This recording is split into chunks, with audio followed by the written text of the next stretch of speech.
Hello chers élèves, aujourd'hui donc nous parlerons de quelques exemples d'utilisation du calcul littéral. Alors vous avez affiché à votre écran un exemple. Alors on pense à un nombre, on va l'appeler n ce nombre, ensuite on va lui ajouter 4 à ce nombre, et on va retirer 10 et enfin multiplier par 8. On obtient 72. La question qui est posée c'est quel est ce nombre? Alors en fait, pour répondre à la question, on peut faire ce qu'on appelle une équation, c'est-à-dire que on va écrire l'énoncé avec des lettres, avec du calcul. On va faire du calcul littéral en fait. Alors on pense à un nombre, on a dit qu'on l'appelait n, donc on peut écrire n déjà. Alors ensuite, on ajoute 4 à ce nombre. On ajoute 4, ça fait n plus 4. Et ensuite, on retire 10. On retire 10, et enfin, le total, donc c'est pour ça qu'il faut mettre peut-être des parenthèses, le total, le résultat, on va le multiplier par 8. Et en multipliant par 8, qu'est-ce qu'on obtient? Eh bien, on obtient 72.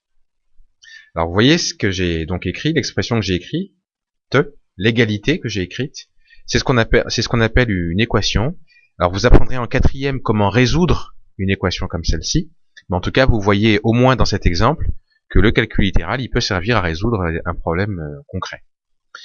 Alors après, pour vous amuser, vous pouvez essayer de deviner ce qu'est la réponse, mais ce qui nous intéressait surtout, c'était de voir que on pouvait écrire l'énoncé en langage mathématique, avec donc du calcul littéral. Ça, c'est la première idée. Deuxième chose, on a un autre énoncé. Le périmètre d'un carré vaut 36 cm. Quelle est la longueur d'un côté? Alors, vous savez que le périmètre d'un carré, c'est côté fois 4. Alors côté, on va dire que c'est C, multiplié par 4. Et le périmètre, donc côté fois 4, ça doit être égal à quoi? Ça doit être égal à 36.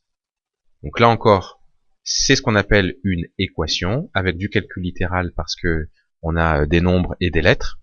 Et les lettres représentent, enfin là c'est la lettre C, elle représente la longueur du côté.